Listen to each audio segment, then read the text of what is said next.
بسم اللہ الرحمن الرحیم نحمدہ ونصلی علی رسولہ الکریم وعلی آلہ وصحابہ اجمعین۔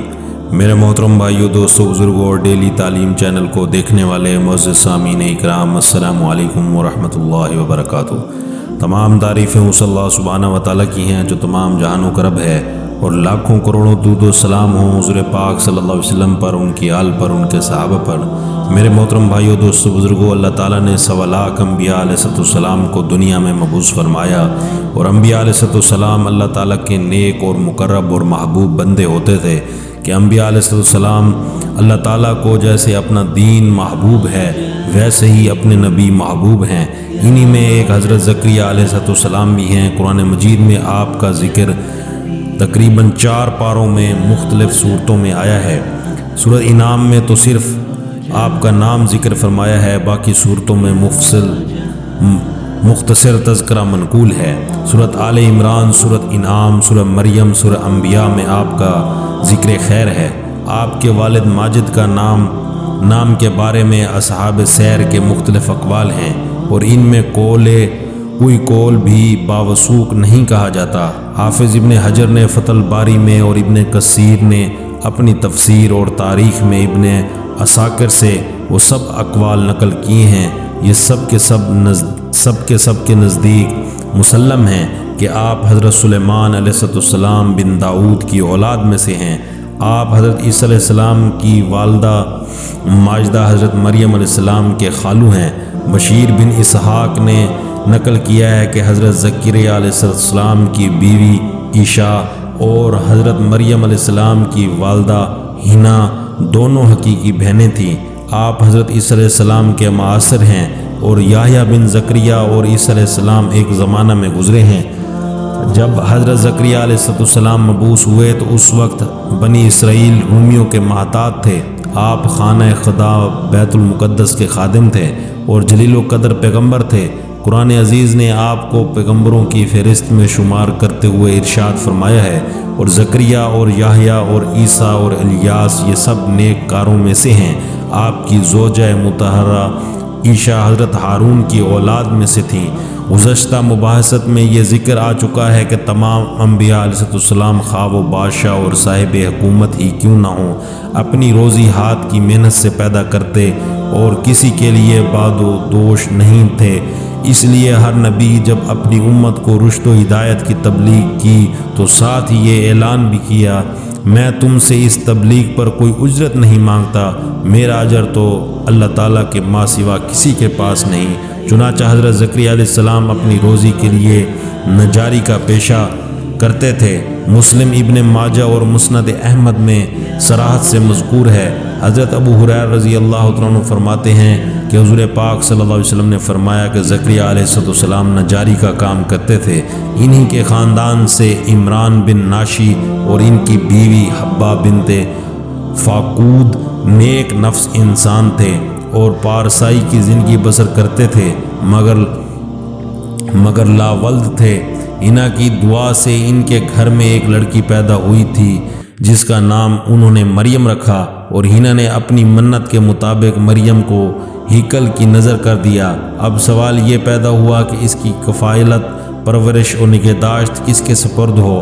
بیت المقدس کے خادموں کے درمیان اس مقبول نظر خدا کے بارے میں اختلاف پیدا ہو کر جب بات قرہ فعال پر آ ٹھہری تو قرہ حضرت زکریا علیہ السلام کے نام نکلا اور وہی مریم کے کفیل قرار پائے۔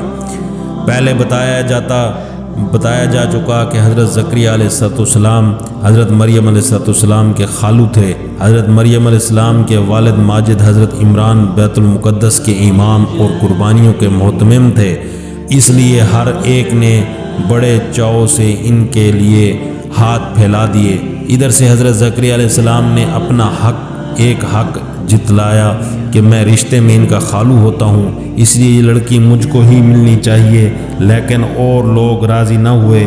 آخر قرہ ڈالا گیا اور قرہ سب نے اپنی وہ کلمیں ڈالی جس سے تورات لکھتے تھے، تو وہ قرہ حضرت زکریا علیہ السلام کے نام نکلا، اور وہی اس سعادت سے مشرف ہوئے۔ دوسری مفصل روایتوں میں ہے کہ یہ بھی ہے کہ نہر اردن پر جا کر یہ کلمیں ڈالی گئیں، پانی کے بہاؤ کے ساتھ جو کلمیں نکل گئیں وہ نکل گئیں وہ نہیں، اور جس کا ٹھہر جائے وہ حضرت مریم کا کفیل ہے۔ چنانچہ سب کلمیں تو پانی کے ساتھ بہہ گئیں، صرف حضرت زکریا کا قلم ٹھہر گیا، بلکہ الٹا اوپر کی طرف چلنے لگا۔ اور قرآن مجید نے اس طرح بیان کیا ہے، اور آپ ان لوگوں کے پاس اس وقت موجود نہ تھے جب کہ وہ اس بات پر کہ ان سے مریم کا نگران کون بنے اپنی کلمے قرآن اندازی کے لیے ڈال رہے تھے، اور آپ ان کے پاس اس وقت موجود نہ تھے جب کہ وہ لوگ اس سلسلہ میں جھگڑ رہے تھے۔ ایک تو قرہ ان کے نام نکلا، دوسرے قریب کے رشتہ داری تھی، پھر یہ خود ان کے تمام سردار، امام، عالم بلکہ نبی تھے۔ بس انہی کو حضرت مریم سونپ دی گئی جیسا کہ ارشاد ہے، اور زکریا کو اس کا نگران بنا دیا۔ جب حضرت مریم علیہ السلام سمجھدار ہو گئیں تو حضرت زکریا علیہ السلام نے ان کے لیے ہیکل میں ایک حجرہ مخصوص کر دیا، جہاں دن میں وہ عبادت الہی میں مشغول رہتیں اور رات اپنی خالہ کے پاس گزارتیں۔ جب حضرت زکریا علیہ السلام مریم علیہ السلام کے حجرہ میں داخل ہوتے تو دیکھتے کہ ان کے پاس غیر موسمی پھل رکھے ہوئے ہوتے۔ ایک مرتبہ تعجب سے زکریا علیہ السلام نے دریافت کیا کہ تیرے پاس یہ پھل کہاں سے آتے ہیں؟ تو آپ نے جواب میں فرمایا کہ یہ اللہ تعالیٰ کی جانب سے ہے، اللہ جس کو چاہتا ہے بے گمان رزق عطا فرماتا ہے۔ کمال قول تعالیٰ ہے، جب کبھی بھی زکریا مریم کے پاس مسجد اس کے رہنے کی جگہ آتے تو مریم کے پاس کھانے کی کوئی نہ کوئی چیز پاتے۔ زکریا پوچھتے اے مریم یہ چیزیں تیرے پاس کہاں سے آئیں؟ وہ جواب دیتی کہ اللہ کے پاس سے ہیں، یقیناً اللہ جس کو چاہتا ہے بغیر حساب کے رزق عطا فرماتا ہے۔ حضرت زکریا علیہ السلام ہمیشہ نیک اولاد کے لیے اور اللہ تعالیٰ سے دعا کرتے رہتے۔ قرآن مجید کی ان کی ایک دعا نقل کی گئی ہے، اور زکریا کا تذکرہ کیجئے جب اس نے اپنے رب کو پکارا کہ اے میرے پروردگار مجھ کو اکیلا نہ چھوڑ، اور تو سب وارثوں سے بہتر وارث ہے۔ حضرت زکریا علیہ السلام کو شوق ہوا اور دل میں خیال گزرا کہ جو خدا مریم کو بے موسم پھل کھلا سکتا ہے وہ مجھ کو بھی تو بے موسم یعنی اولاد دے سکتا ہے۔ تفسیر کشف الرحمن میں ہے کہ اس وقت حضرت زکریا علیہ السلام کی عمر 99 سال کی تھی اور ان کی بیوی کی عمر 98 سال کی تھی۔ چنانچہ آپ نے انتہائی تضرع و وزداری سے اللہ تعالیٰ کے آگے اپنی التجا پیش کی، اے میرے پروردگار میری ہڈیاں بڑھاپے سے کمزور اور ضعیف ہو گئیں، سر بڑھاپے سے سفید ہو گیا، اور اے میرے پروردگار میں آپ سے کوئی چیز مانگ کر کبھی ناکام نہیں رہا۔ چنانچہ ارشاد باری تعالیٰ ہوا، عرض کیا اے میرے پروردگار میں بڑھاپے سے میری ہڈیاں ضعیف ہو گئیں اور بڑھاپے کی وجہ سے سفیدی سے سر چمک اٹھا، اے میرے رب تجھ سے دعا کر کے میں کبھی محروم نہ رہا، اور میں اپنے بعد اپنے رشتہ داروں سے ڈرتا ہوں، اور میری بیوی بانجھ ہے، سو تو مجھ کو اپنے پاس سے اچھا وارث عطا کر جو میرا اور اولاد یعقوب کا بھی وارث ہو۔ اس وراثت سے نبوت مراد تھی، اور اے میرے رب اس کو مقبول بنا۔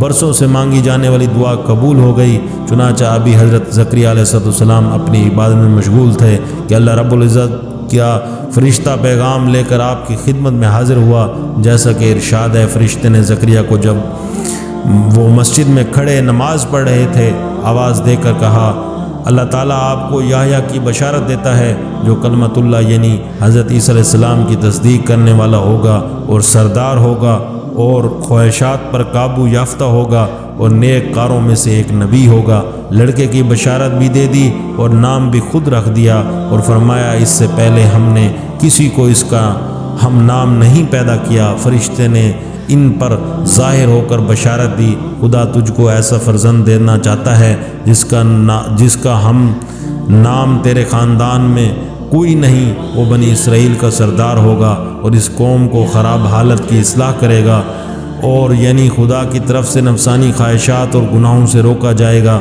اور اس کو ان چیزوں کی طرف از خود رغبت نہ ہوگی، اور نبی ہوگا اور پاک باز ہوگا، لوگوں میں سے ہوگا، کلمۃ اللہ عیسیٰ علیہ السلام کی تصدیق کرے گا۔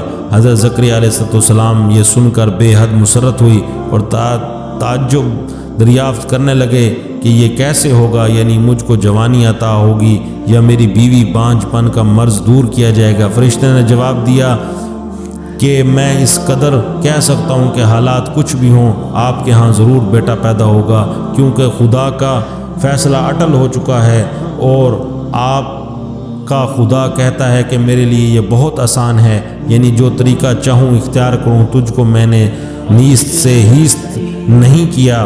اب زکریا علیہ السلام نے درگاہ الہی میں عرض کیا، خدا ایسا کوئی نشان عطا کر جس سے یہ معلوم ہو سکے کہ بشارت نے وجود کی شکل اختیار کی۔ اللہ تعالیٰ نے فرمایا کہ علامت یہ ہے کہ جب تم 3 دن تک بات نہ کر سکو اور صرف اشاروں ہی سے اپنا مطلب ادا کرو تو سمجھ لینا کہ بشارت نے وجود اختیار کر لیا، لیکن ان دونوں میں تم خدا کی تسبیح اور تحلیل میں زیادہ مشغول رہنا۔ چنانچہ جب وہ وقت آ پہنچا تو زکریا علیہ السلام یاد خدا میں زیادہ منہمک ہو گئے۔ امت کو اشاروں سے حکم دیا کہ وہ زیادہ سے زیادہ خدا کی یاد میں مشغول رہیں، اور اس لیے کہ حضرت یحییٰ علیہ السلام کی ولادت کی بشارت حضرت زکریا علیہ السلام کے باعث سے 100,000 مسرت تھی، اسی طرح بنی اسرائیل کے لیے بھی کم خوشی کا باعث نہ تھی کہ ایک زکریا کا ایک صحیح جانشین اور حکمت و نبوت کا سچا وارث عالم وجود میں آنے والا ہے۔ حضرت زکریا علیہ السلام کو اللہ تعالیٰ نے بذریعہ فرشتہ اولاد کا مرثیہ سنایا۔ اس وقت معجزانہ انداز میں حضرت زکریا اور فرشتوں میں جو مکالمہ ہوا، قرآن مجید نے کچھ اس طرح نقشہ کھینچا۔ عرض کی، اے میرے رب، مجھے لڑکا کیوں کر عطا ہوگا، حالانکہ میری بیوی بانجھ ہے اور میں بڑھاپے کی انتہائی درجہ کو پہنچ چکا ہوں۔ فرشتوں نے جواب دیا، فرمایا اسی طرح ہوگا۔ تیرے رب نے کہا، یہ بات مجھ پر آسان ہے اور میں اس سے پہلے خود تجھ کو پیدا کر چکا ہوں، حالانکہ تو کچھ بھی نہ تھا۔ گزشتہ مباحثت میں ذکر آ چکا ہے کہ انبیاء علیہ السلام کی جانب سے اس قسم کے سوالات کا مطلب نہیں ہوتا کہ وہ خدا کی قدرت کا مکاملہ کے بارے میں شک کرتے، بلکہ مقصود یہ ہوتا کہ ان کو یہ بتا دیا جائے تو بہتر ہے کہ قدرت الہی کا یہ کرشمہ کس نوعیت کے ساتھ وجود پذیر ہونے والا ہے۔ حضرت زکریا علیہ السلام کا سوال بھی اسی نوعیت کا تھا۔ اس گفتگو کے بعد آپ نے اللہ تعالیٰ سے اس علامت کی طلب فرمائی اور عرض کیا، اے میرے رب، میرے لیے کوئی علامت مقرر کر دیجئے۔ فرمایا، تیرے لیے یہ علامت ہے کہ تو 3 رات تک لوگوں سے کلام نہ کر سکے گا، حالانکہ تو صحیح سالم ہوگا۔ سورۃ آل عمران میں ہے، تمہارے لیے یہ نشانی ہے کہ تم 3 دن تک سوائے اشارے کے کوئی بات نہ کر سکو گے۔ حضرت عبداللہ بن عباس رضی اللہ تعالیٰ عنہ، مجاہد، اکرمہ، قتادہ اور دوسرے علماء کی تفسیر میں فرماتے ہیں کہ ان کی زبان بغیر کسی مرض اور خرابی کے 3 دن بند ہو گئی، اور زید بن اسلم کہتے ہیں کہ ان کی زبان گنگ کے مرض سے پاک رہتے ہوئے 3 دن کے لیے بند کی گئی، اور ان میں یہ قدرت نہیں رہی تھی کہ وہ قوم سے اشارہ کے سوا بول سکیں۔ قرآن عزیز نے متعدد واقعات پر یہود کی فتنہ سازیوں اور باطل کی کوششوں کی تفصیل بیان کرتے ہوئے کہا کہ انہوں نے اپنے نبیوں کو بھی قتل کیے بغیر نہیں چھوڑا، اور وہ پیغمبروں کو ناحق قتل کرتے تھے۔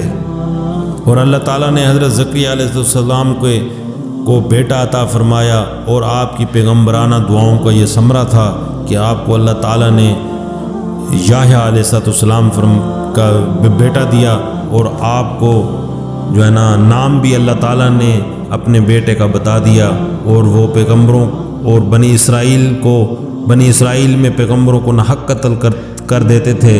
چنانچہ حضرت زکریا علیہ السلام نے بھی انہی ظالموں کے ہاتھوں شہادت پائی۔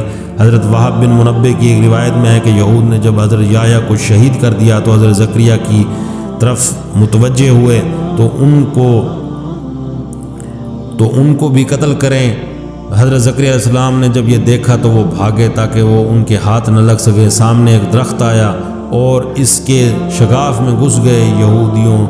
یہودی تعاقب کرتے رہے، تو انہوں نے جب دیکھا کہ آپ درخت کے اندر ہیں تو انہوں نے درخت پر آرا چلا دیا۔ جب آرا حضرت زکریا علیہ السلام کے جسم پر پہنچا تو خدا کی طرف سے وحی آئی کہ اگر تم نے آہوازاری کی تو ہم یہ سب زمین تہ و بالا کر دیں گے، اور اگر تم صبر سے کام لیا تو یہود پر فوراً اپنا غضب نازل کریں گے۔ چنانچہ حضرت زکریا علیہ السلام نے صبر سے کام لیا اور اف بھی نہ کیا، اور یہود نے درخت کے ساتھ ان کے ٹکڑے کر دیے۔ ان للہ و انا الیہ راجعون۔ ربنا تقبل منا انک انت السمیع العلیم وتب علینا انک انت التواب الرحیم۔ دعا ہے اللہ رب العزت اپنے انبیاء علیہ السلام کو اپنے شان اکرام اور اعزاز فرمائے، اور ان کو اللہ تعالیٰ اجر عظیم عطا فرمائے کہ انہوں نے اپنی جانیں اس دین کے لیے اور اللہ تعالیٰ کے لیے قربان کر دیں۔ السلام علیکم ورحمۃ اللہ۔